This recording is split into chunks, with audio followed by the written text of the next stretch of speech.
신약성경 173면, 171면, 요한복음 14장 25절로 31절 말씀입니다.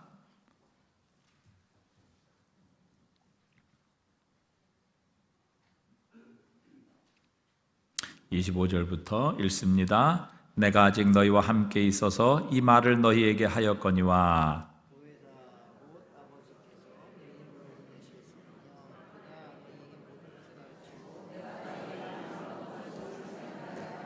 평안을 너희에게 끼치노니 곧 나의 평안을 너희에게 주노라. 내가 너희에게 주는 것은 세상이 주는 것과 같이 아니하니라. 너희는 마음에 근심하지도 말고 두려워하지도 말라. 내가 갔다가 너희에게로 온다는 말을 너희가 들었나니 나를 사랑하였더라면 내가 아버지께로 감을 기뻐하였으리라. 아버지는 이제 일이 일어나기 전에 너희에게 말한 것은 일이 일어날 때에 너희로 믿게 하려 함이라.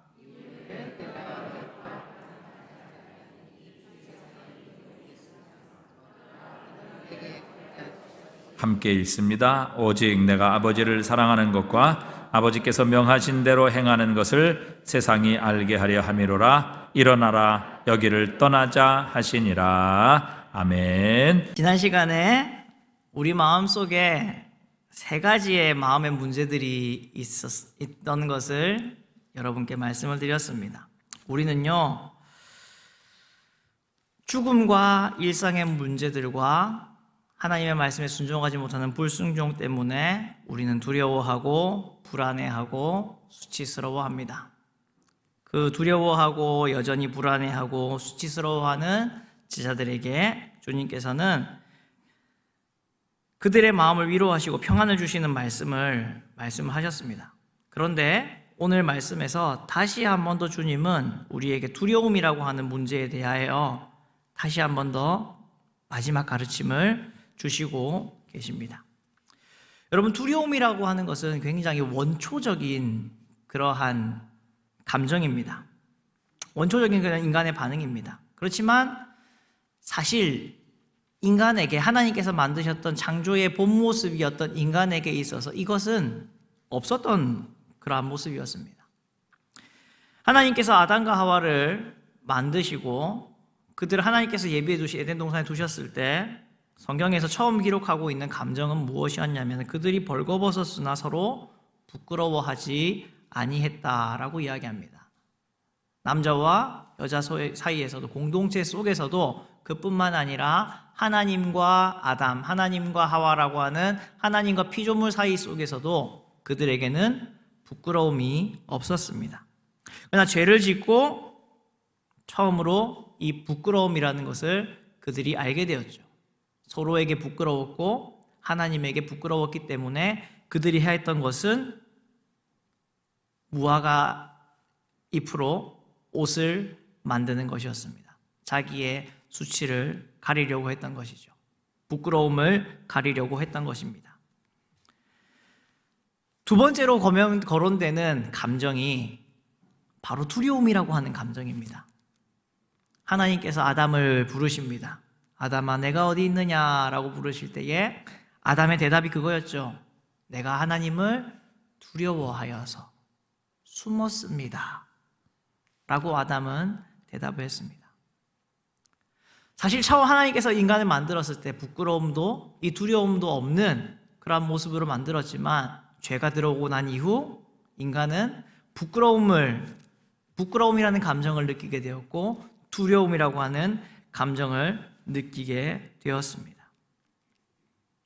두려움이라고 하는 것은 타락의 산물이고 그 뒤로부터 인간은 늘 이 두려움에 대응을 해보려고 하는 그러한 싸움을 싸워왔습니다. 우리가 살아가는 삶 속에서 각종 두려움들이 있습니다. 깊은 것에 대한 두려움, 높은 곳에 대한 두려움, 군중에 대한 두려움, 광장에 대한 두려움, 혼자 있는 두려움, 세균에 대한 두려움, 바이러스에 대한 두려움, 죽음에 대한 두려움, 심지어 어떤 두려움도 있는지 아세요? 두려움에 대한 두려움도 있다고 합니다. 우리는 이 모든 두려움 속에서 살아가고 있습니다.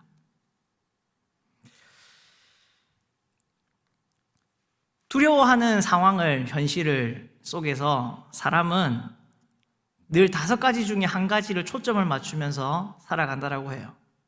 이 원초적인 두려움에 노출되어 있는 사람은 5가지 중에 무조건 한 가지에 포커스를, 초점을 맞추면서 살아간다라고 합니다. 첫 번째로 뭐에 포커스를 맞추느냐? 자기 자신에게 포커스를 맞춥니다. 내가 삶의 초점이 되는 거죠.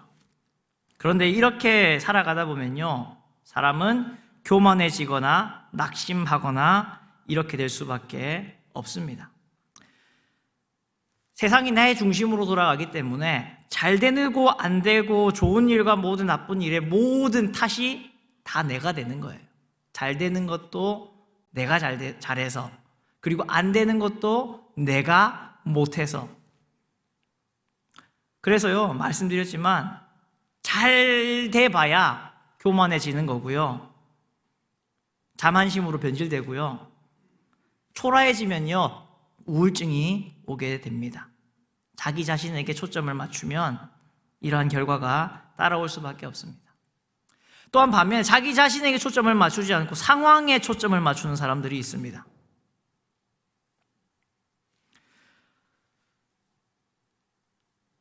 왜 이러한 일이 일어났는가?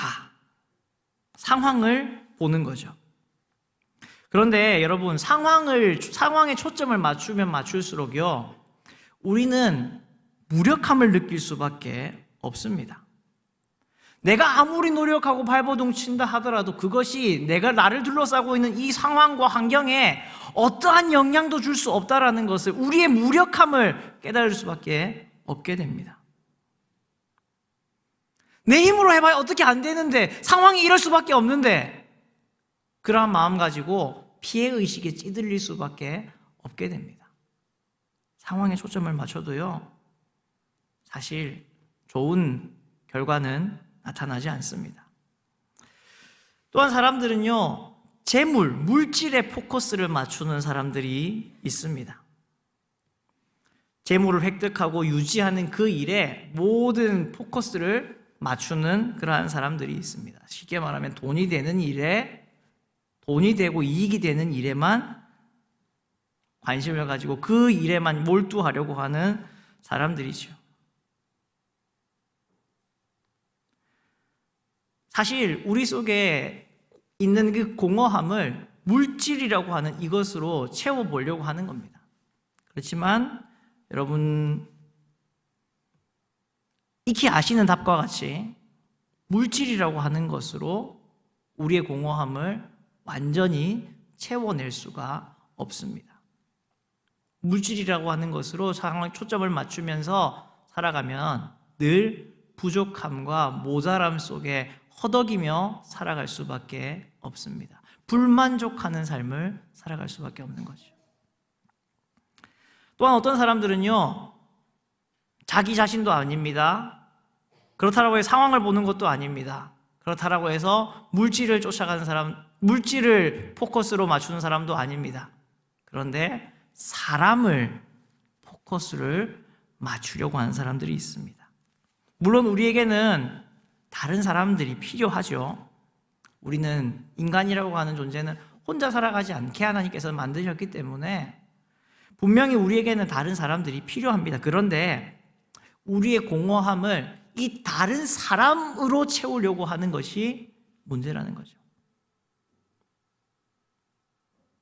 사실 여러분, 이 모든 것들보다, 앞에 말했던 그 모든 것들보다요, 가장 우상이 되기 쉬운 것이 바로 사람을 의지하는 삶입니다. 사람의 초점을 맞추는 삶입니다. 사람의 초점을 맞추다 보면요, 너무나 쉽게 이 목소리 저 목소리에 흔들리게 됩니다. 내 주관과 내 잣대가 있는 것이 아니라요, 사람이 너무나 중요하기 때문에요, 이 사람에게도 맞춰야 되고 저 사람에게도 맞춰야 되고, 이 사람으로부터 충족도 받아야 되고 저 사람으로부터 충족을 받으려고 하다 보면 늘 풍랑에 휩쓸리는 자와 같이 살아갈 수밖에 없습니다. 요동치고 안정이 없는 그러한 삶이 될 수밖에 없습니다. 그리고 또한 사람을 의지하면 의지할수록 결국 그가 느끼는 것은 오히려 더욱더 지독한 외로움을 경험할 수밖에 없습니다. 관계의 단절 속에서 오게 되는 배신감, 그곳으로부터 오게 되는 외로움에 휩싸여서 살아갈 수밖에 없습니다. 참 아이러니하죠. 사람에게 관심을 맞추고 사람에게 모든 포커스를 맞췄는데 오히려 얻는 것은 외로움이라고 하는 것. 그러나 반면에 주님께 초점을 맞추는 사람들이 있습니다. 모든 초점을 자아와 상황과 재물과 인간을 주관하시는 하나님께 초점을 맞추는 사람들이 있습니다. 이러한 사람들이야말로 상황에 휩쓸리지 않고요, 사람 때문에 낙심하고 절망하지 않고요, 자기의 자아 때문에 교만해지거나 또한 무력해지거나 하지 않습니다. 환경 가운데에서도, 어떠한 환경 속에서도 성경이 말하는 것과 같이 사방으로 우겨쌈을 당하는 같은 사람 같은데, 아무것도 없는 자 같은데 오히려 풍족하고 오히려 낙심하지 않고 살아가는 사람들이 될 수 있습니다. 주님께 포커스를 맞추는 것이야말로 우리가 살아가고 있는 이 모든 두려움의 환경 속에서 우리가 마땅히 취해야 할 삶의 태도입니다. 그 포커스 되신 주님께서 오늘 제자들에게 이 두려움, 우리가 시달리고 있는 이 모든 두려움으로부터 이길 수 있는 위로의 말씀을 우리에게 전해주십니다.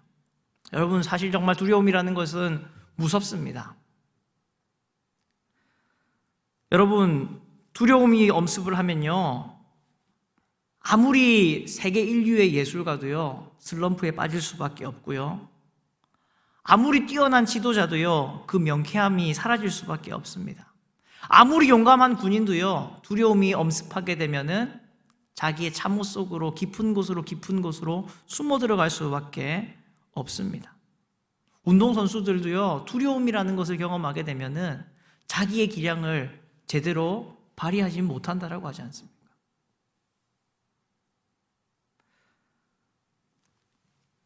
주님께서는 우리에게 네 가지로 이 두려움에서 벗어나고자 하는 애쓰는 노력하는 우리에게, 주님에게 초점을 맞추며 이 말씀으로 우리를 위로해 주고 있습니다. 첫 번째는 우리는 부족할 수 있지만 성령님께서 우리에게 능력과 용기를 주신다는 겁니다.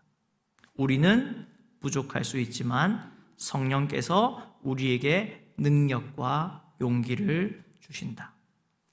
주님께서는 오늘 25절, 26절에서 이렇게 말씀하시죠. 내가 아직 너희와 함께 있어서 이 말을 너희에게 하였거니와 보혜사 곧 아버지께서 내 이름으로 보내실 성령, 그가 너희에게 모든 것을 가르치고 내가 너희에게 말한 모든 것을 생각나게 하리라. 예수님께 하신 이 모든 말씀, 제자들은 사실 아직 깨닫지도 못하고 이해하지도 못하고 있었습니다. 그래서 그들은요 두려울 수밖에 없었습니다. 예수님이 떠난다는 소식이, 떠나야만 하신다는 그 소식이 이 말씀을 듣고 있는 마가다락방에서 주님과 함께 만찬을 즐기고 있었던 이 제자들에게 있어서 너무나 두려운 말씀이었을 겁니다. 그렇지만 주님께서는 너희가 다 알아서, 너희가 100점 맞는 그런 제자들이어서, 너희가 능력이 출중한 제자들이어서 내가 너희를 떠날 수 있다는 것이 아니라, 너희는 부족하고 아직 이해 못하고 여전히 깨닫지 못해서 자기가 원하는 바대로 다투고 있는 너희들이지만 성령님이 너희에게 깨닫게 해주실 것이라는 것을, 성령님이 너희에게 알게 해주실 것이라는 것을 주님께서는 가르쳐 주십니다. 여러분, 성령님이라고 하는 이 말, 우리의 보혜사 되시는 그 성령님이라고는 그 말의 뜻은 변호하는 사람, 함께하는 사람, 격려하는 사람, 그러한 말입니다. 쉽게 말하면 운동선수들에게 있어서 코치와 같은 사람입니다. 마라톤을 하는 사람에게 있어서 함께 달려주는 페이스메이커와 같은 사람이라고 할 수 있습니다. 여러분, 경기에 마라톤에 달리는 사람은 페이스메이커와 함께 뛰어갑니다. 그렇지만 늘 초점을 받고 스포트라이트를 받는 것은 뛰는 선수지요. 페이스메이커는 전혀 드러나지 않습니다. 그러나 그 선수가 그 골인 지점까지 모든 경주를 잘 감당해내려고 하면요, 좋은 페이스메이커가 같이 띄워주어야 합니다. 그 페이스를 조절해 주어야 합니다. 처지는 구간에서는 힘을 낼 수 있도록 앞서 달려가면서 격려해 주고, 너무 빨리 달리고 있을 때는, 오버페이스 할 때에는 그 페이스를 낮춰주는 페이스메이커가 마라톤 선수에게는 필요하듯이, 주님의 제자인 우리들에게도 이 페이스메이커, 조력자, 함께 하시는 분, 격려하시는 분이 우리에게 필요합니다. 그것이 바로 성령님이라고 우리에게 말씀합니다. 그 성령님께서 우리에게 능력을 더해 주시고, 우리가 이 모든 것을 감당할 수 있도록 용기를 북돋아 주실 것이며, 이 주님께서 하실 사역을, 이제 맡겨주시는 그 사역을 감당해 나아갈 수 있도록 도와주실 것이라고 주님께서는 말씀하시는 것입니다. 여러분, 그렇습니다. 우리는 부족할 수 있습니다. 아니, 분명히 우리는 부족합니다. 그렇기에 우리에게 주신 그 성령님께서 내 옆에서 내 발걸음에 맞춰서 따라가 주시면서, 인도해 주시면서, 때로는 이끌어 주시고 때로는 밀어 주셔서, 그리고 때로는 잠깐이라도 페이스를 낮출 수 있게 도와주셔서 우리가 이 믿음의 길을 끝까지 갈 수 있는 것 아니겠습니까? 이것이 주님께서 주시는 우리의 첫 번째 위로입니다. 우리는 부족할 수 있지만 성령님께서 우리에게 능력과 용기를 주신다. 두 번째 주님의 위로는 이것입니다. 우리는 두려울 수 있지만 예수 그리스도의 평안이 이미 우리의 것이라는 겁니다. 우리는 두려울 수 있지만 예수 그리스도의 평안이 이미 우리의 것입니다. 주님께서는 27절에 말씀하시죠. 평안을 너희에게 끼치노니 곧 나의 평안을 너희에게 주노라. 너희에게 주는 것을 세상이 주는 것과 같이 아니하니라. 너희는 마음에 근심하지도 말고 두려워하지도 말라. 나의 평안을 너희에게 준다. 주님께서는 말씀하십니다. 이미 내가 너희에게 내 평안을 너희에게 주었다. 주님께서는 말씀하십니다.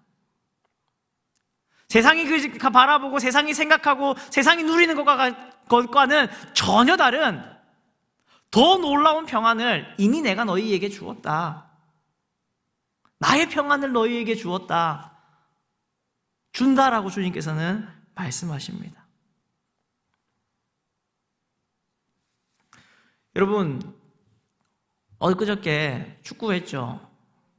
밤새 보신 분이 있습니까? 새벽 우리 금철 끝나고 집에 가시자마자 TV를 켜셨으면 아마 보셨을 겁니다. 어떻게 됐죠? 몇 대 몇으로 이겼죠? 잘 아시죠? 말씀과 기도에 충만하시지 않으신데요, 선생님. 예, 2대1로 이겼습니다. 포르투갈을. 꿈이 아닌가 정말 생각될 정도로. 예, 그렇죠. 정말 기적이라고 표현해야 될지도 모릅니다. 여러분, 보면서 전반전이 어떻게 끝났죠? 1대1로 끝났습니다.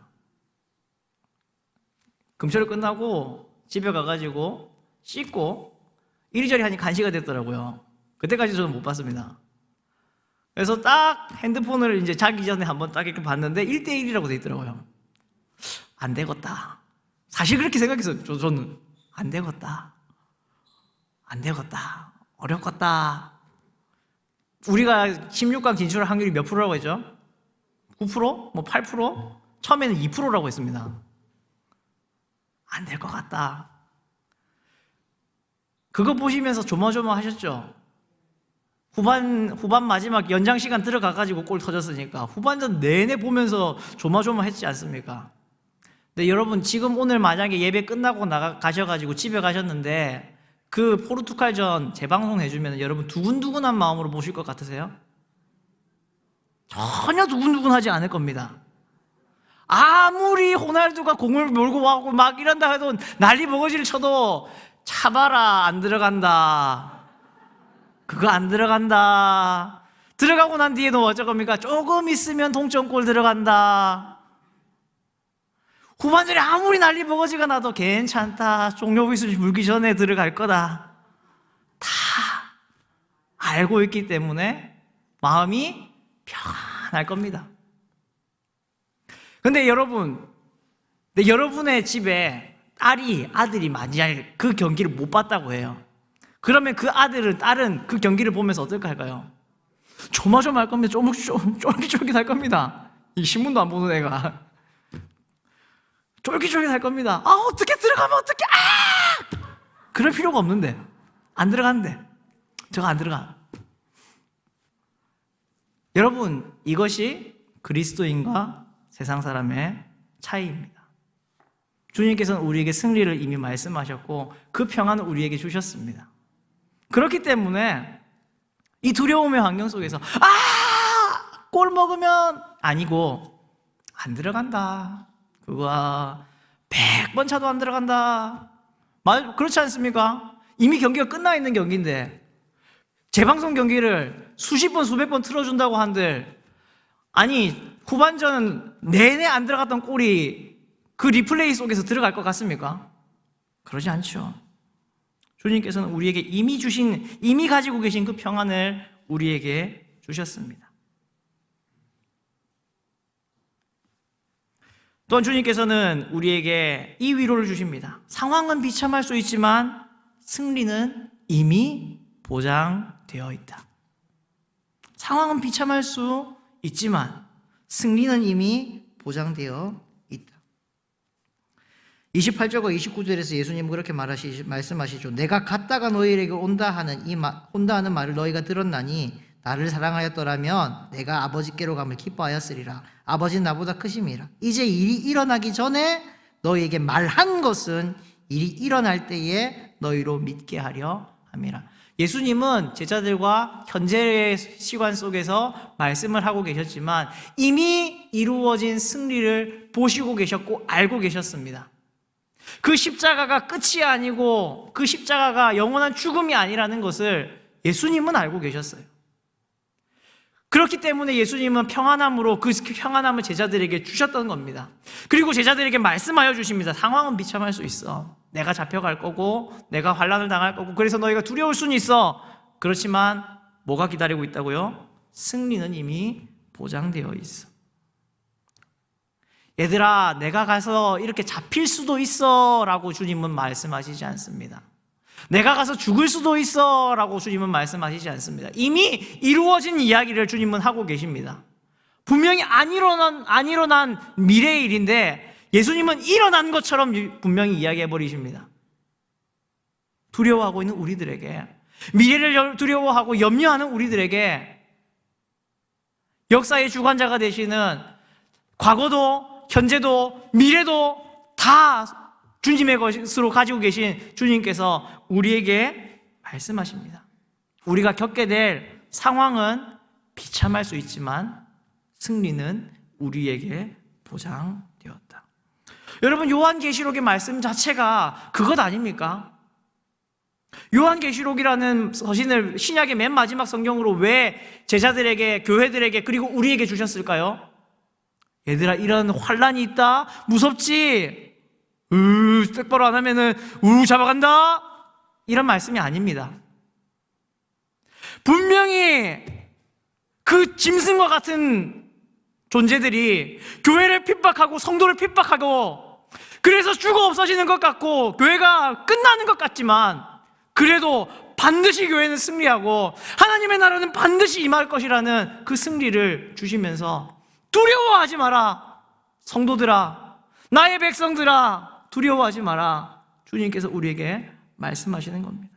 그렇습니다. 상황은 어려울 수 있고 상황은 비참할 수 있지만 우리에게는 승리가 보장되어 있습니다. 주님께서 주시는 네 번째 마지막 위로는 이겁니다. 상황은 어려울 수 있지만 우리가 순종할 때에 용기를 얻게 된다라고 주님께서는 말씀하십니다. 이후에는 내가 너희와 말을 많이 하지 아니하리니 이 세상에 임금이 오겠음이라. 그러나 그는 내게 관계할 것이 없으니 오직 내가 아버지를 사랑하는 것과 아버지께서 명하신 대로 행하는 것을 세상이 알게 하려 함이로라.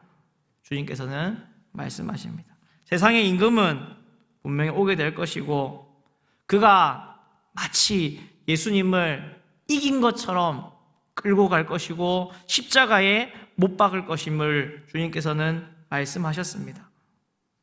그렇지만 그는 나에게 관계할 것이 없다. 다만 주님은 이렇게 말씀하시죠. 오직 내가 아버지를 사랑하는 것과 아버지께서 명하신 대로 행하는 것을 세상이 알게 하겠다. 분명히 주님께서도 바라보고 계셨습니다.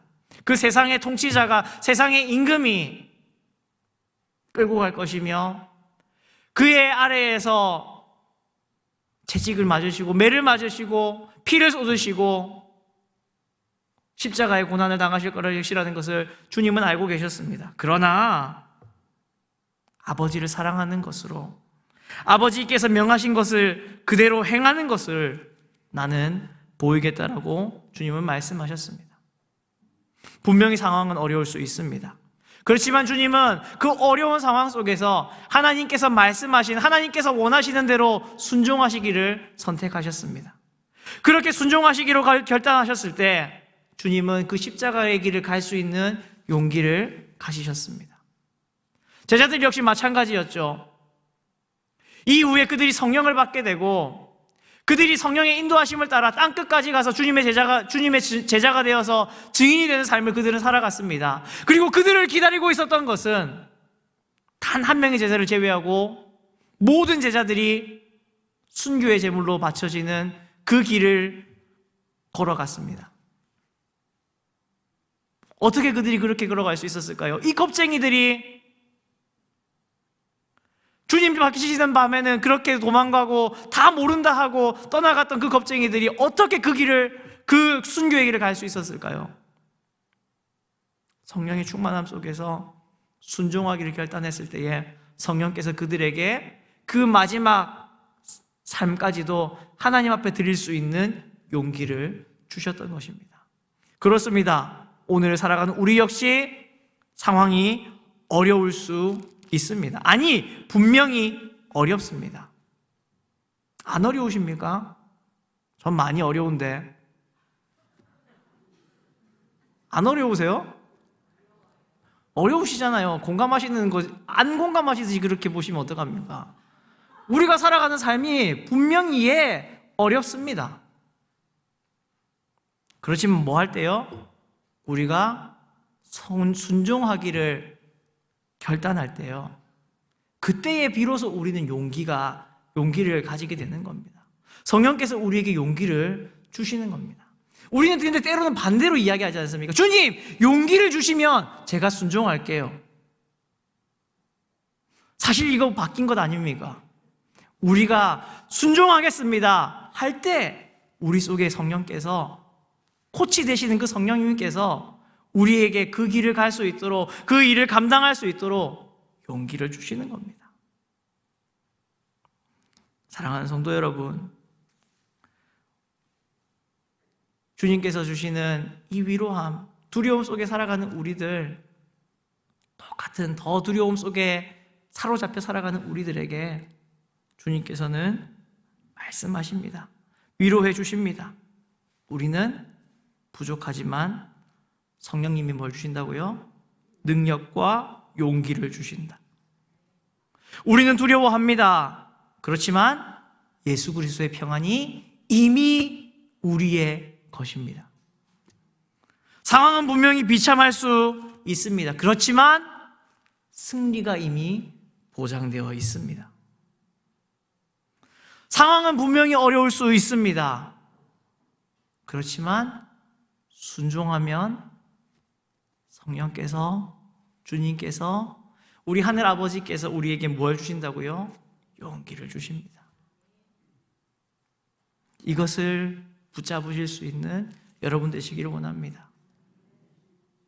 나를 의지하는 것이 아니라, 환경을 바라보고 환경을 의지하는 것이 아니라, 물질을 의지하는 것이 아니라, 사람을 의지하는 것이 아니라, 누구를 의지해서요? 주님만 의지해서, 주님께서 주시는 이 위로함으로 두려움을 깨트릴 수 있는 그러한 복된 우리 성도님들의 삶이 되실 수 있기를 주님의 이름으로 부탁을 드립니다.